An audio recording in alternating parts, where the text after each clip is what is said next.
حقایق باور نکردنی عشق زهرا الهام به جمال مبارز و داستان زندگی جمال مبارز در استرالیا.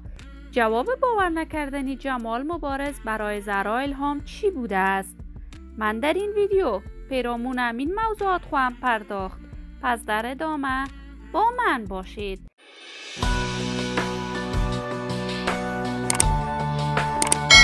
سلام، شما را خوش آمدید میگم به یکی دیگر از ویدیوهای جذاب کانال دنیا اینفو. برای حمایت از من علامت سابسکرایب را فشار دهید تا از ویدیوهای دیگر کانال من هم آگاه شوید.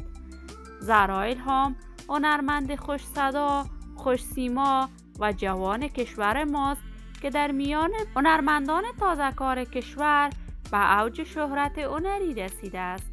زهرا الهام یگانه دختر خانم افغانی بود که توانست در برنامه ستاره افغان مقام اول را از آن خود کند.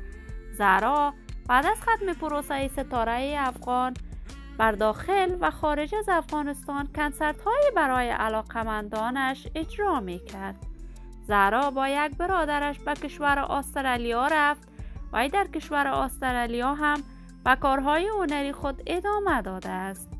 زهرا الهام برای جمال مبارز، یک تن از هنرمندان دیگر موفق و ناماشنای افغانستان که سبک هنری خاص خود را دارد و رپ می سراید، پیشنهاد ازدواج داده است.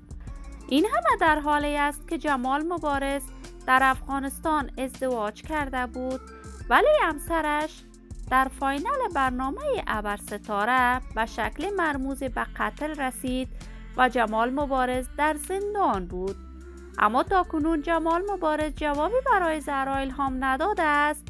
این خبر این روزها در صفحات مجازی خیلی داغ و داغ‌تر است. جمال مبارز هم در کشور استرالیا زندگی می کند و به کارهای هنری خود ادامه داده است. من هم آرزوی موفقیت، سلامتی و کامیابی برای تمامی جوانان کشور خود دارم.